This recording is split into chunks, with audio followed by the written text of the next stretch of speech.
Toshkentdan Andijonga samolyotga chiqib uchyapmiz. Mening yonimda universitetdan bir yigit bor.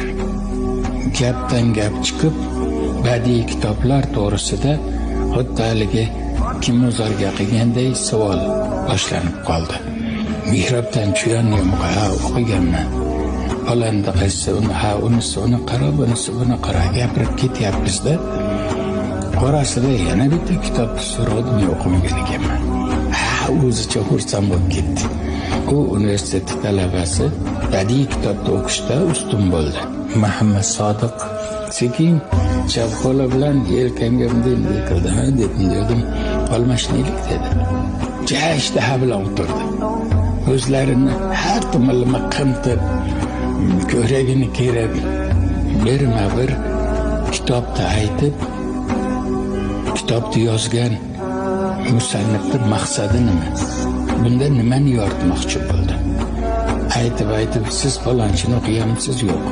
Ustonchini ham o'qiymiz? Yo'q. Yana falonda ham o'qiganmiz? Yo'q. Hali ko'p o'qishlaring kerak ekan.